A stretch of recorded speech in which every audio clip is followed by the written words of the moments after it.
Increíble. Esto no lo pudieron haber hecho los hombres.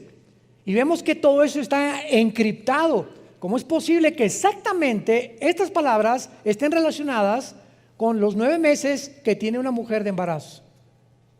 Entonces, esto es solamente un botón de muestra, como decimos. Génesis capítulo 1. En el principio Dios creó los cielos y la tierra. Bereshit ha Elohim asamayin aeretz. Son 7 en el hebreo, son 7 palabras. Y la del medio es un menorá. 3 a la izquierda y 3 a la izquierda, y en medio el 7, que es Jesús. Porque 3 a la derecha y 3 a la izquierda del menorá es el número del hombre. Fuimos creados en el sexto día. Y cuando Jesús entra en nuestra vida, pasamos de la mundanalidad a la espiritualidad con Jesús. ¿Qué es lo que significa el menorá? Y es el símbolo de vida nueva para el mundo. Es un menorá, vida nueva para el mundo. Ustedes entienden por qué lo tenemos como símbolo también. Muy bien, estos solamente son botoncitos de muestra. para que de veras se agarren y digan, caray, este está sabroso, ¿verdad? Qué rico está el postre. Muy bien, de la misma manera que esto es claro en el Antiguo y el Nuevo Testamento, en el Nuevo Testamento llega Jesucristo y comienza a hablar en parábolas. ¿Qué son las parábolas? Son comparaciones de cosas terrenales con espirituales o viceversa. Entonces Jesús comienza su ministerio. El sembrador, Mateo 13, salió a sembrar y una semilla cayó junto al camino, otra en espinas, otra en rocas y la cuarta dio fruto. Y la gente que lo escuchaba, ¿qué fue lo que escuchó? La tierra, semilla, un sembrador, espinas y piedras. Y no encontraron más que, qué bonito cuento.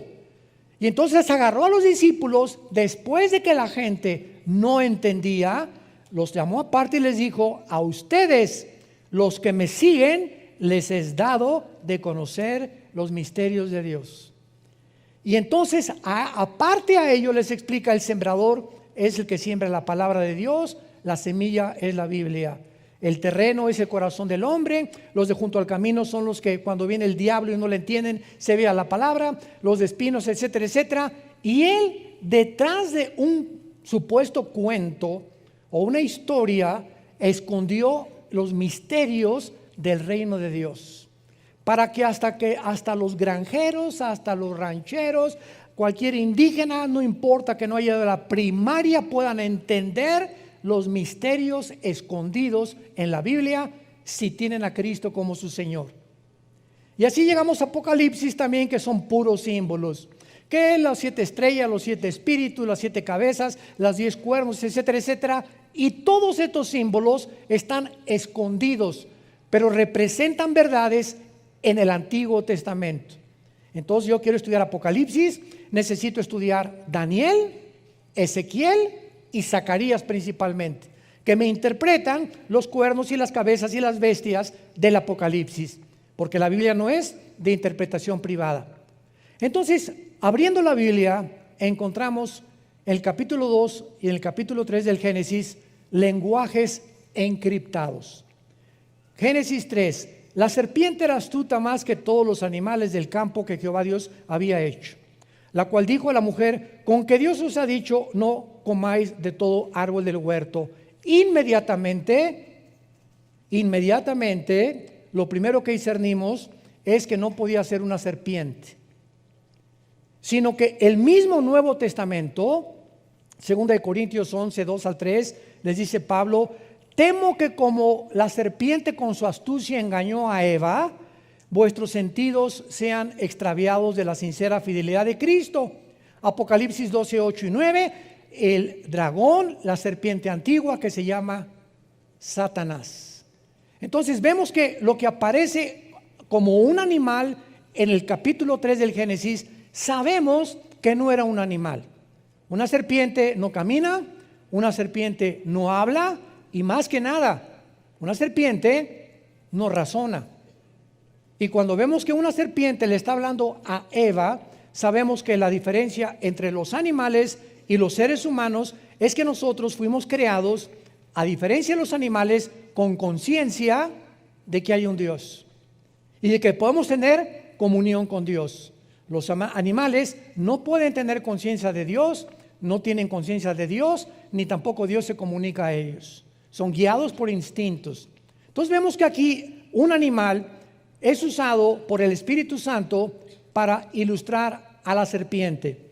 Y más adelante, cuando viene el juicio de Adán y Eva, le dice inmediatamente a la serpiente: vas a arrastrarte por tu pecho. O sea, una serpiente no necesita las piernas y los brazos que tenemos nosotros, ni las patas de los animales, porque su sistema muscular en el vientre hace que puedan caminar y enrollarse y transportarse.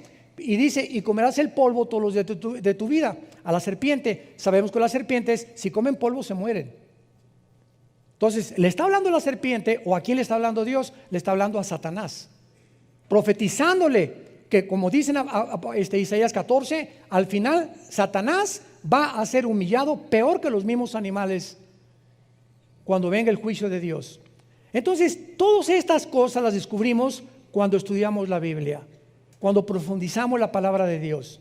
Entonces nos damos cuenta claramente por qué Dios esconde todo este lenguaje encriptado, para que aprendamos que el petróleo no se encuentra haciendo un pocito de 1 metro en mi jardín. Si quieres encontrar petróleo, necesitas una sierra perforadora, ¿verdad?, que penetre casi 500, 300 metros, y ahí en lo más profundo se encuentra el oro negro. Los tesoros de la Biblia no se encuentran leyendo: Jesucito mío, mi dulce compañía, no me desampare noche en el día. Amén. Y ese es el devocional. Padre, te damos gracias por estos alimentos que nos has dado, y dáselos a los que no los tienen. En nombre de Jesús, amén. Mejor cómprate un perico que él diga esa oración.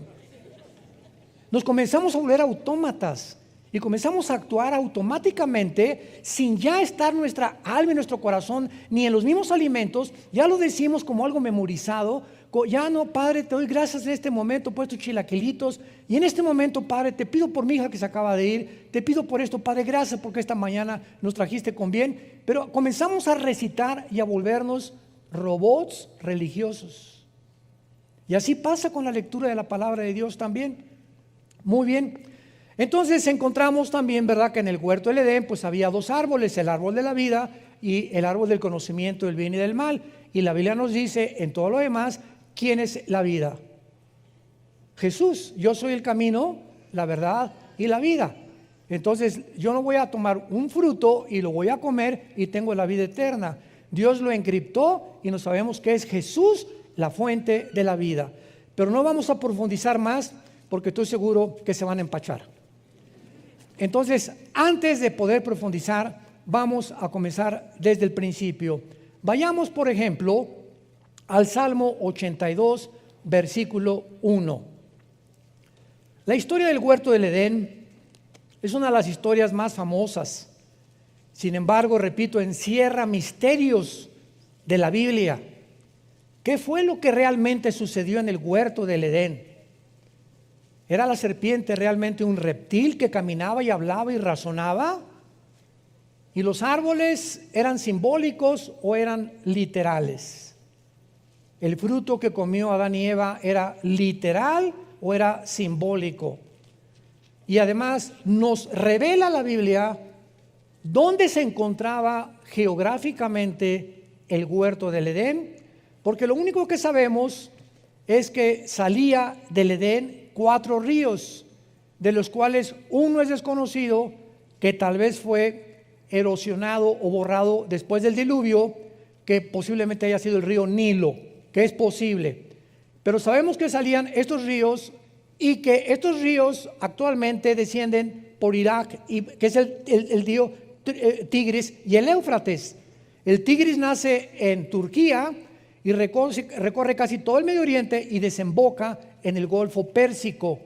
Entonces nos damos cuenta que, como se encuentra ahorita, si agarro un mapa ahorita y pongo a Israel, y pongo a Jordania, y pongo a Irak, y pongo a Irán, y pongo a Líbano, estas naciones que nosotros vemos geográficamente divididas por fronteras, fueron divididas después de 1920. Antes de 1920, la división geográfica que tiene el Medio Oriente ahorita no existía. Y antiguamente Irak y Siria eran la misma nación. Se le llamaba la nación asiria, y por eso se llama la Mesopotamia. Esto es muy importante. Llega 1922, los ingleses derrocan al imperio turco, al imperio otomano, que tenían el control del Medio Oriente. Los ingleses toman el control del Medio Oriente, viene la declaración Balfour de los ingleses, proporcionándoles a los judíos el derecho de regresar a la tierra, pero pasaron cientos de cosas que impidieron que regresaran, y entonces viene la Segunda Guerra Mundial. Hitler mata a 6 millones, y ante este espectáculo, ¿verdad?, nos damos cuenta que comienza el Medio Oriente a ser dividido, y todas las naciones que forman ahorita el Medio Oriente, de 1925 a 1950, 48, 50, fueron divididas por las Naciones Unidas. Entonces, cuando hablamos nosotros del Jardín del Edén, que se encuentra cerca del Tigris y el Éufrates, se encontrará en Irak, pegadito con la frontera con Israel, o se encontrará en la ciudad de Jerusalén. ¿Qué nos dice la Biblia dónde se encontraba el Jardín del Edén? Porque en el Jardín del Edén, escúchenme, fue el primer lugar donde Dios se comunica con el ser humano. El primer lugar geográfico donde Dios se comunica con el ser humano. Después se rompe la comunión del ser humano con Dios, ¿y qué hace Dios? Dice en Éxodo 25, versículo 8, que Dios les ordena construir el tabernáculo. ¿Para qué? Para que esta comunión que se había roto en el Jardín del Edén continuara a través del tabernáculo en el lugar santísimo, donde Dios escogió para morar mientras peregrinaban en el desierto. Después desaparece el tabernáculo y entonces viene el templo de Salomón, que fue el que destruyó antes de Herodes. Herodes lo vuelve a reconstruir otra vez, pero Dios siempre está buscando la manera de tener comunión con nosotros. Y si Dios comenzó en Jerusalén, que posiblemente, vamos a verlo, que Jerusalén tenía el huerto de Getsemaní, lo más seguro que el Jardín del Edén se encontraba en el huerto de Getsemaní. Era el lugar donde Dios se encontró con su Hijo y donde fue crucificado, donde comenzó la humanidad y la comunión con Dios. Dios regresará otra vez al mismo lugar a habitar en medio de nosotros. Por lo que podemos asegurar y adelantarnos que es posible, pero tenemos que mostrarlo bíblicamente, porque no es de interpretación privada, que posiblemente el huerto del Edén se encontraba en la ciudad de Jerusalén. Pero antes, más sorpresas. ¿Ya se abrocharon el cinturón? Bueno, Salmo 81. Vamos a ir con calma, porque si no, como dije, decía mi abuelita, te empachaste. ¿Qué es el empacho, verdad? Cuando comemos demasiado y la digestión no se hace posible. ¿Y qué pasa cuando de repente una verdad nos es revelada por el Espíritu Santo y yo no estoy preparado desde antes a comenzar? En una orquesta, una sinfónica, hay la obertura. Viene lo del medio y viene un clímax, tan al final, la novena sinfonía de Beethoven o la 10ª sinfonía de Beethoven, y viene el clímax. Imagínense que el director comenzara con el ¡pum!, con el clímax, no, ¿verdad? Sino que comienza la sinfónica, tararán, tararán, tararán, tararán, y nos va llevando los que aman la música clásica, y siempre en las oberturas y las sinfónicas hay un clímax. Los músicos lo saben. Y así nos lleva Dios. No nos lleva Dios y nos dice a un niño de 3 años, ¿cuánto es la raíz cuadrada de 27? Y el niño, ¿perdón? Apenas sabe multiplicar y dividir. Entonces, así es la Biblia. Cuando hablamos de muchas cosas demasiado profundas, que ya estamos grandecitos para aprenderlas, es cuando comenzamos a girar, y si no explicamos desde la A, la B, la C y la D, se empachan. No hay una palabra teológica para esto, más que se marean o les cayó mal o no han digerido espiritualmente lo que la Biblia dice. Romanos 82, Salmo 82. Dios está en la reunión, no oigo. No oigo. No tengan temor, dicen, no le saque. ¿Está en la reunión de qué? ¿Nunca te has preguntado eso? ¿Cuáles dioses? ¿Qué acaso Jehová, Dios, Deuteronomio 6, del 8 al 10, Shema Yisrael, Adonai Eloheinu, Adonai Echad, oye Israel, el Señor Dios, Jehová tu Dios, uno es? ¿Qué no es uno Dios? ¿Quiénes son estos dioses que continuamente habla la Biblia? ¿Y cómo es posible que diga que Dios, porque apúntalo, la palabra Dios es Eloah? Y cuando se le pone el I-N, Elohim, es plural. Entonces, aquí encontramos al Dios singular en medio de dioses. Y vamos a ver quiénes son estos dioses que la Biblia menciona, porque dice en medio de los dioses juzga, no dice juzgan. O sea, lo primero que encontramos es la palabra traducida a Dios o dioses Elohim, que es una de las palabras más usadas en el Antiguo Testamento, porque en Éxodo 2:21-6 se traduce jueces. A muchos jueces se les decía dioses. Dioses paganos, Éxodo 18:11.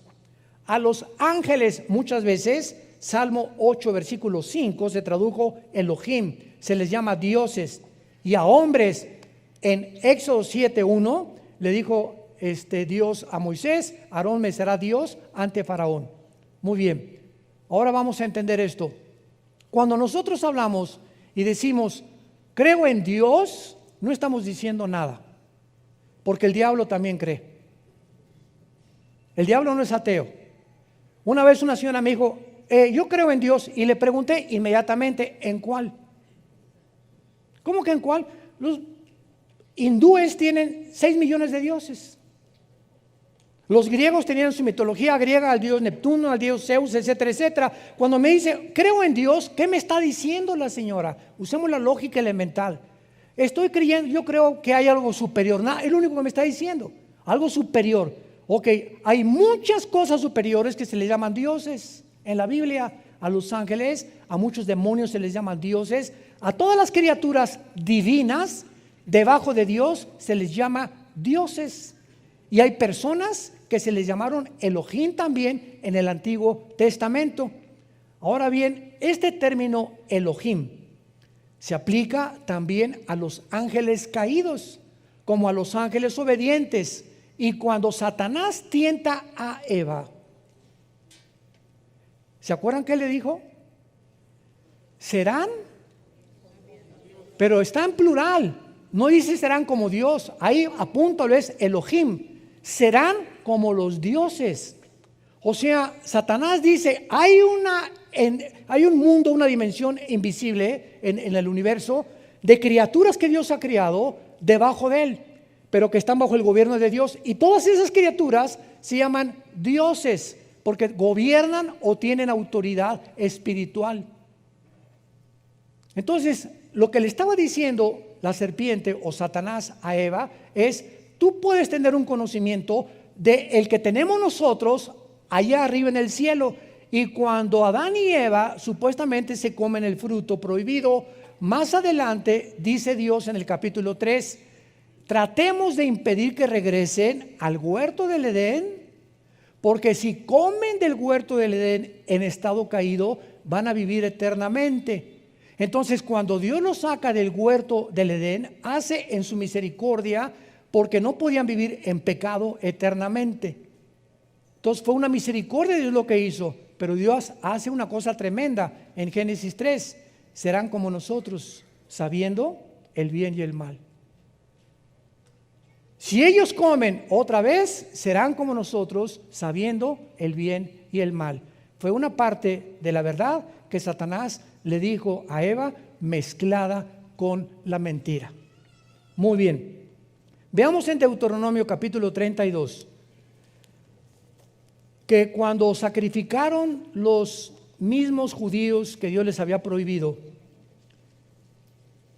todas las estatuas y todos los ídolos que todas las culturas a través de la historia han levantado, se les llama dioses. El dios Tlaloc, tu padrino. El dios de los vientos, el dios Zeus.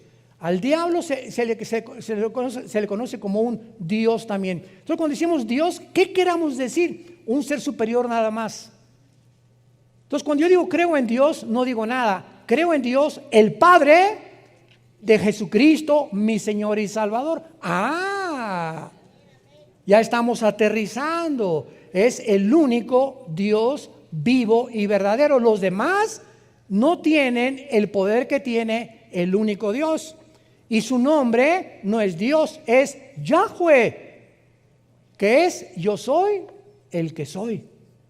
Ese es el nombre de Dios. No es Pancho, no es Miguel, no es Dios. Él es el Dios y Padre de Jesucristo, o el Padre de Abraham, de Isaac y de Jacob. Así aterrizamos y nos ponemos exactamente en la atmósfera adecuada para poder realmente entender la Biblia y a quién le estamos orando.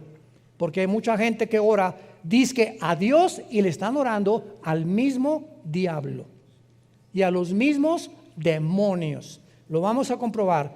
Deuteronomio 32, versículo 17. Dice Moisés: sacrificaron a los demonios y no a Dios. A dioses, o sea, a los demonios, se le está llamando dioses. A dioses que no habían conocido, a nuevos dioses, otra vez ponle ahí, es Elohim, venidos de cerca, que no habían temido nuestros padres. ¿Ya van avanzando?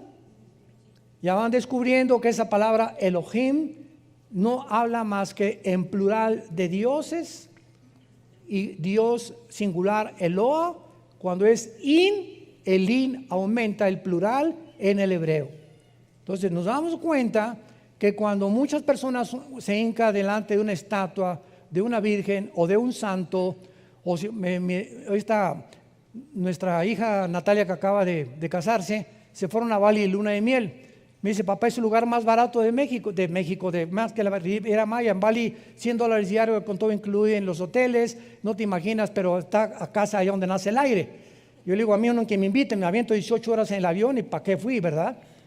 Bueno, se fueron para allá y me decía: papá, no te imaginas la cantidad de templos que había por todos lados, y diferentes estatuas, diferentes ídolos, y las, ¿cómo se llama?, las que ponen arriba de las iglesias también, y bueno, por todos lados, todos estos ídolos y todo Tlaloc y a todo lo que el mundo le llama dioses o implica algo con lo sobrenatural, son demonios detrás de esas construcciones, que de alguna forma magnética atraen a esas personas a que los adoren.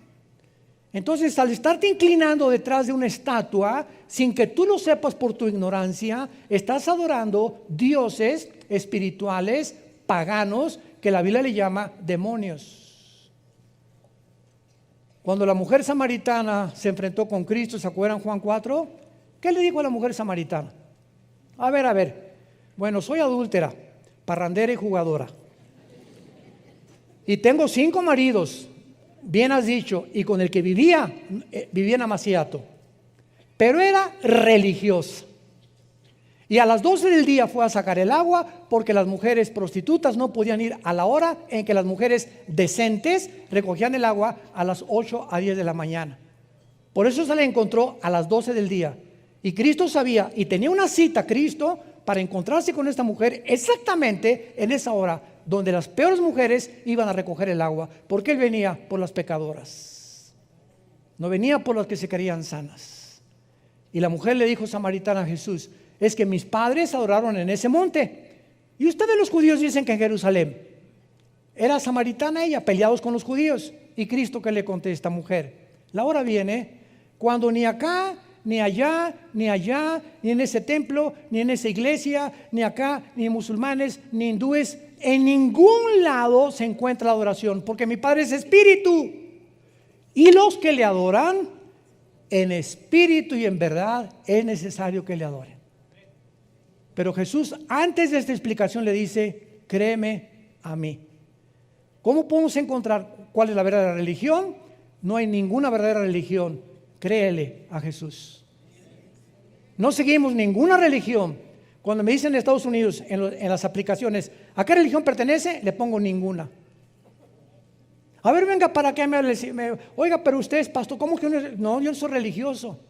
El cristianismo no es una religión, señor. Discúlpeme, pero lamento su ignorancia. El cristianismo es una relación personal. Usted puede ser católico, remojado, bautizado, con viernes primero, hindú, etcétera, etcétera, e irse al infierno. La religión no salva a nadie.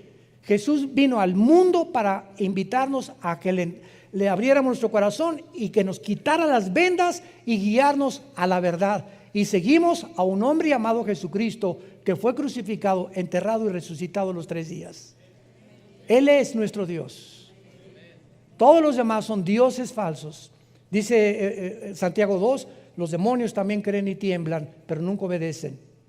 Entonces ya vamos entendiendo y aclarando toda la terminología y todas las raíces etimológicas de las palabras, porque los medios de la televisión, los periódicos, los comentaristas, los entrevistadores, los supuestos politólogos, filósofos que hay en el mundo no tienen ni idea de lo que es el cristianismo. Y siempre lo relacionan con que es una religión, por ignorar la Biblia, porque es lo que se ha transmitido por tradición desde hace mucho tiempo.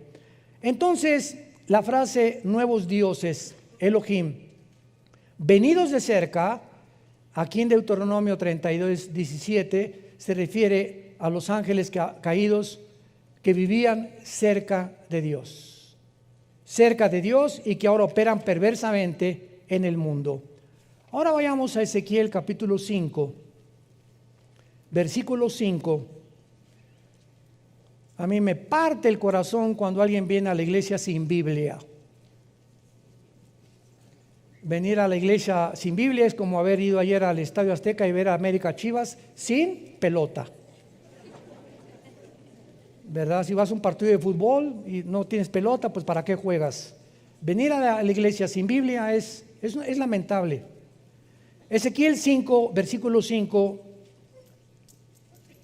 tremendo. Así ha dicho Jehová el Señor. Ya vamos comenzando a bucear. Ya estamos como a 10 metros de profundidad. Esta es Jerusalén, la puse en medio de las naciones y la tierra de alrededor. Apunta la palabra en medio en el hebreo. Es la palabra tawech, como suena con T de tío, A-W-S-H, tawech, y significa ombligo. Significa ombligo. La puse como el ombligo de las naciones. Es el centro de donde nosotros nacimos. ¿Qué es el ombligo? La parte física de mi anatomía que tenemos aquí, el agujerito que tenemos aquí, y con el cual estábamos conectados en la antigua vida, cuando estábamos en el líquido simniótico, ¿verdad?, de mamá. Ahí era lo único que nos conectaba, y cuando nacemos a esta dimensión y salimos de la dimensión de la matriz de la mamá al mundo, lo primero que hacen es que cortar el cordón umbilical que ya nos separa de la antigua vida a la nueva vida. Y cuando Dios le llama a Jerusalén el ombligo, está diciendo que desde ahí nació la ley, de ahí Dios vino a morir, ahí fue crucificado, ahí estuvo en el huerto del Edén, ahí fue donde el monte Moría. Abraham iba a sacrificar a Isaac. Ahí estuvo el templo de Jerusalén, el templo que está ahorita debajo de la cúpula de la mezquita de Omar. Es el centro de todo, y ahí en Jerusalén comienza la tercera guerra mundial, y en Jerusalén Dios bajará de su tercer cielo a poner su trono en la tierra en Jerusalén. Es el lugar más santo que existe en toda la historia del ser humano. La ciudad más perseguida, más odiada, la más controvertida de todas las cosas,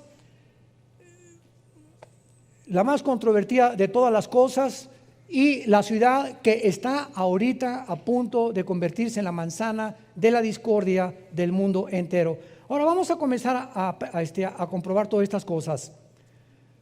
Otros han colocado el huerto del Edén en Israel, en el monte de Sión, y de acuerdo a la historia de los judíos y al lugar donde Dios creó a Satanás, fue en el Edén.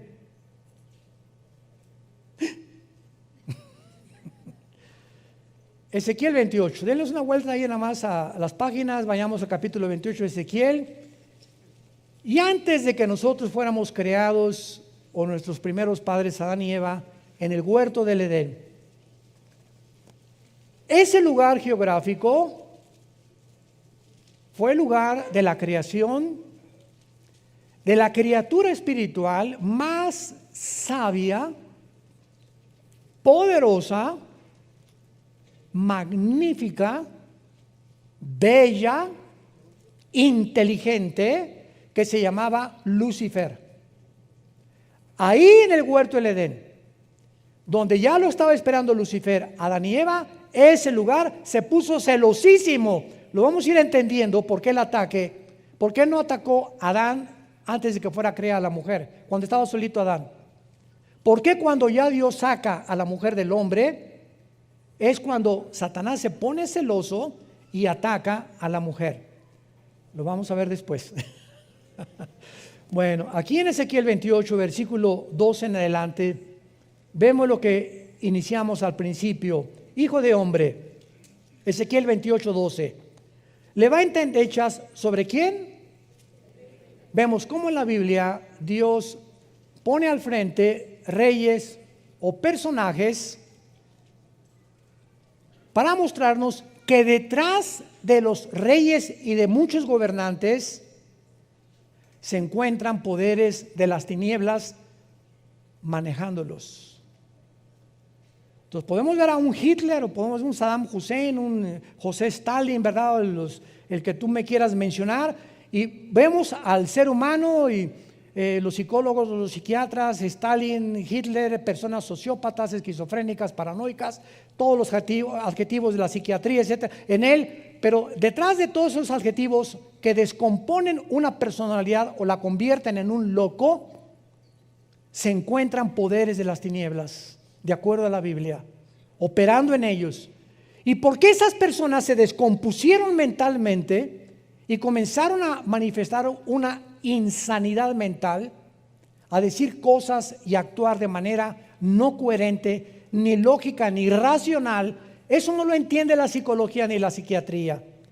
Y entonces cuando un psiquiatra o un psicólogo, con el respeto que se merecen, trata de ubicar a un paranoico, a un esquizofrénico, a un sociópata, a un psicótico a una conducta normal, no tienen la terapia para hacerlo más que con chochos, con químicos, Valium, Equanil, Prozac, pastillas tranquilizantes. Y tú vas a un hospital psiquiátrico y el 99.9% de todos los pacientes en todos los hospitales psiquiátricos del mundo los tienen drogados. Los tienen que manejar con químicos para poder controlarlos. Porque la condición mental en la que ellos se encuentran no es una condición mental física, es una condición espiritual. Y cuando alguien llega a desvariar o a comenzar a tener una condición de insanidad mental, a decir cosas sin sentido, incoherencias, contradictorias, cuando comenzamos a tener actitudes, en la mañana soy una persona con mi esposa, con mis jefes soy otra persona, en la iglesia tengo cara de San Clodomiro, y en la noche con mis hijos soy otra persona. Hay hombres que tienen 4 personalidades en un día. Se le llama desórdenes múltiples de la personalidad. ¿Y saben ustedes de dónde vienen estos desórdenes? ¿Por qué la persona no es íntegra? Yo soy lo mismo, tengo que ser en la iglesia el mismo, con mi esposa lo mismo, con mis hijos lo mismo, en mi trabajo lo mismo. Es lo que se llama integridad. Y la desintegridad es cuando se desintegra la personalidad. Y cuando venimos a Cristo, Él trata de que seamos íntegros de una sola pieza, porque eso nos da estabilidad mental. Cuando tratas de aparentar o poner una cara que no eres, porque con tus amigos, ja, ja, ja, y esto y el otro, y zapata, y pásamela el tequila, el otro, llegas a la iglesia, santo, santo, santo, y con tus hijos eres otro, y vas en el carro con tus hijos, y ves, pasa una muchacha guapa, y tus hijos ven como no la monitoreaste, casi la filmaste con los ojos. Dice, ¿ese es mi papá? ¿Ese es el que me lleva a la iglesia? A mi mamá le pone cara de que te amo, mi mamacito, mi periquito. y relincha como caballo bien alimentado en Chapultepec por las muchachas. Te comienzas a desintegrar. Muy bien. Para no profundizar más, dice aquí en Ezequiel 28:12 que Dios le dice a Ezequiel que mire al rey de Tiro. Pero inmediatamente vemos lo que le dice Dios a Ezequiel que le diga al rey de Tiro: tú eras el sello de la perfección. Esto no puede ser literal. ¿Se dan cuenta cómo comenzamos a descubrir qué es literal y qué es simbólico, es metafórico? No hay ningún rey de Tiro, ningún ser humano perfecto, más que Jesucristo. Tú eras el sello de la perfección, lleno de sabiduría y acabado de hermosura. Ya parecía que se parecía el rey de Tiro a Rambo. En Edén, en el huerto de Dios estuviste. Y en ese tiempo, Ezequiel, ya no existía el huerto de Dios ni el Edén.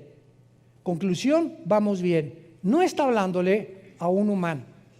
Está hablándole a una entidad espiritual representado por un rey para podernos revelar de quién está hablando. Ahora acuérdense de una cosa. El huerto del Edén, Dios no creó, síganme con mucho cuidado, a Adán en el huerto del Edén.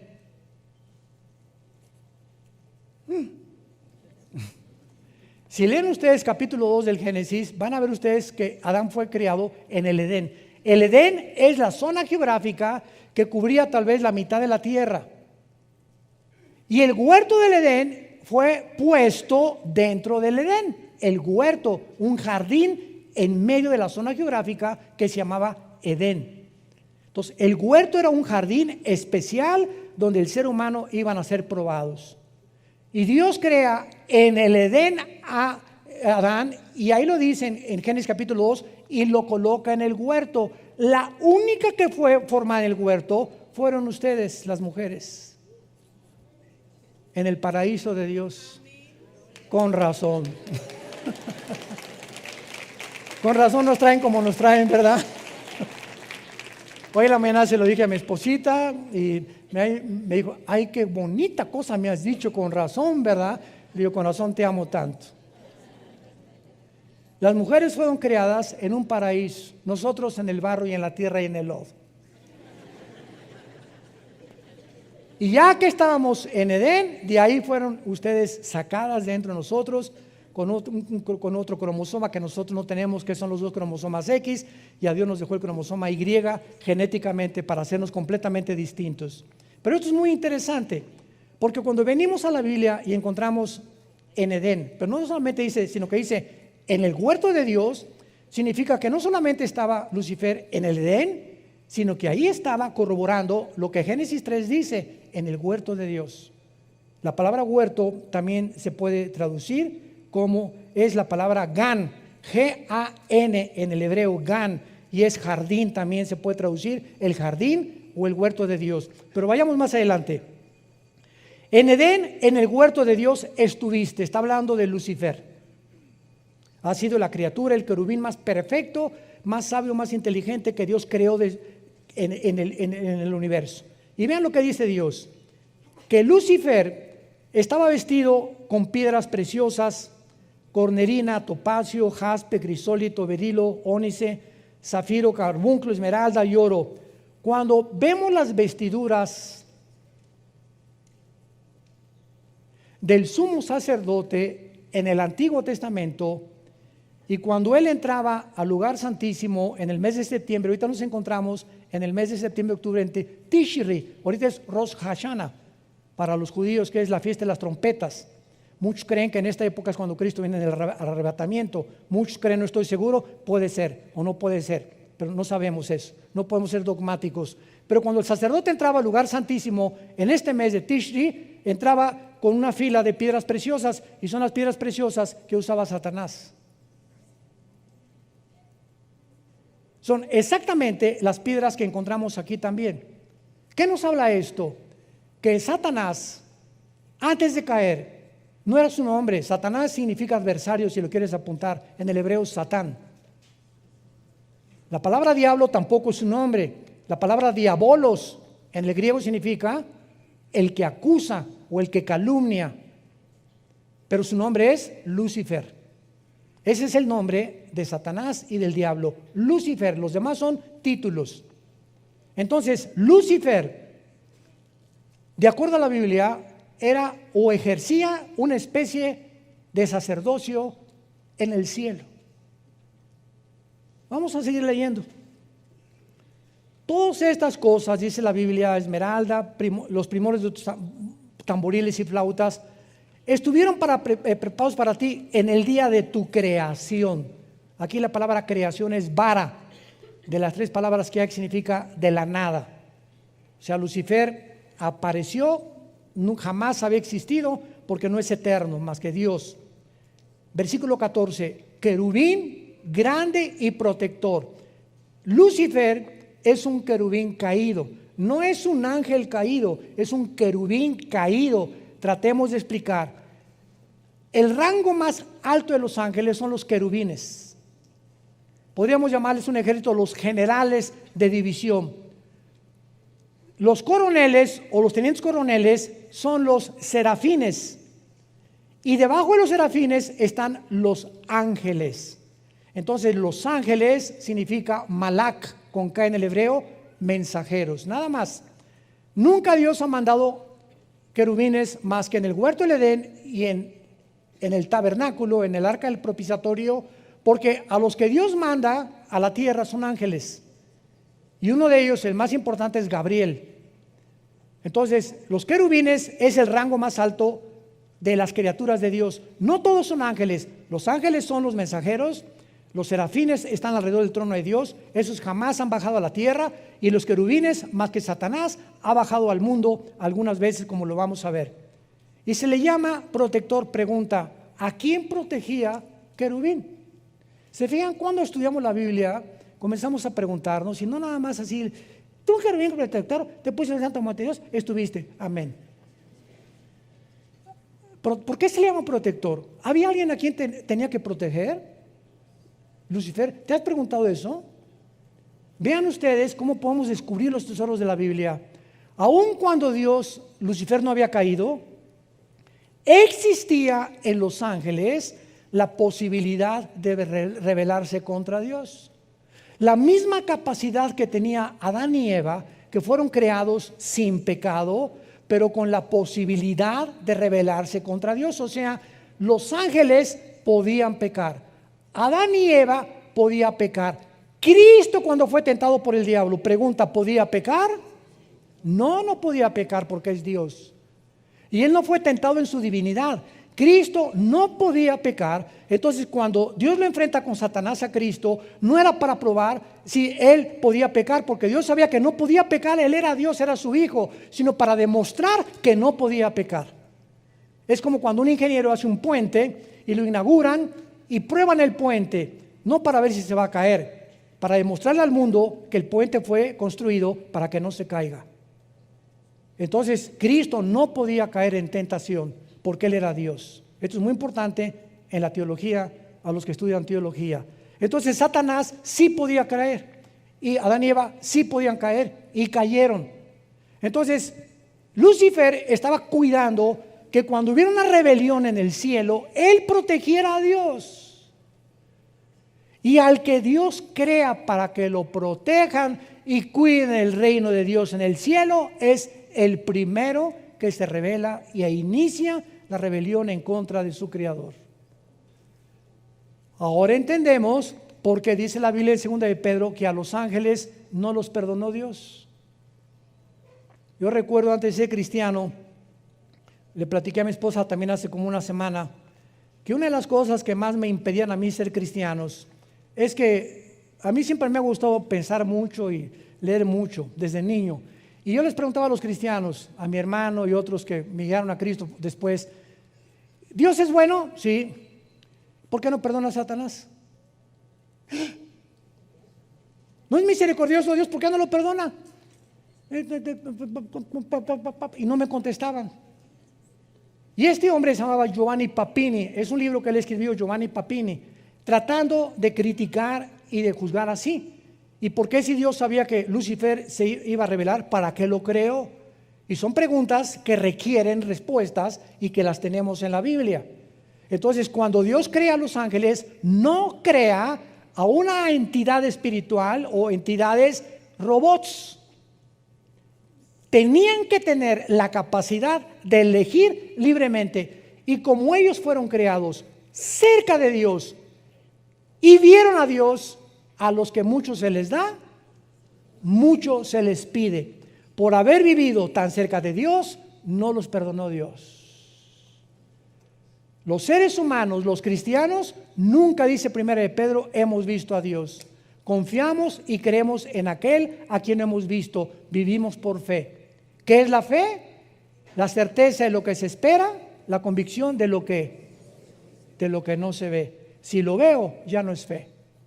Si yo veo un paciente que se levanta en la silla de ruedas, voy a creer. No es cierto, porque la fe no es por la vista, la fe es por el oído. Romanos 10:17. Y entendemos por qué no perdonó Dios a los ángeles. Y cuando venga el infierno y el lago de fuego, ya no va a haber tampoco misericordia en el juicio final para los seres humanos, que Dios les brindó la oportunidad, como te la brinda en esta tarde, de venir a una cruz y que escojas la vida en lugar de la maldición, simplemente porque te encarcelaste en tu orgullo, en tus pecados, en tu dureza de tu corazón, y por ello serás responsable de las consecuencias de tus acciones y tus palabras en el día del juicio. Tú, querubín grande y protector, te puse en el santo monte de Dios. El santo monte de Dios es Jerusalén. Los rabinos judíos le llaman el monte del templo, porque Jerusalén está construida en una montaña. Cuando vayamos a Jerusalén el año que entra, vamos a ver todo eso geográficamente, con PowerPoint y todo. Va a ser un viaje maravilloso en junio del año pasado. Inscríbanse los que puedan ya desde ahorita. Va a ser un viaje, a lo mejor será el último que hagamos, no lo sabemos, ¿verdad? Pero es increíble cuando llegas a Jerusalén y aterrizas ahí en Tel Aviv, te bajas del avión, inmediatamente hay una atmósfera que no está ni en la Riviera Maya, ni en Acapulco, ni en Puerto Vallarta, ni en Bali, ni en Hawái, ni en ningún lado. Es una atmósfera que comienzas a sentir que estás en un lugar verdaderamente santo. Y aunque hay una religiosidad impresionante en Jerusalén, nos damos cuenta ahí cuando caminamos por la vía dolorosa donde Cristo cargó la cruz, cuando llegamos al monte,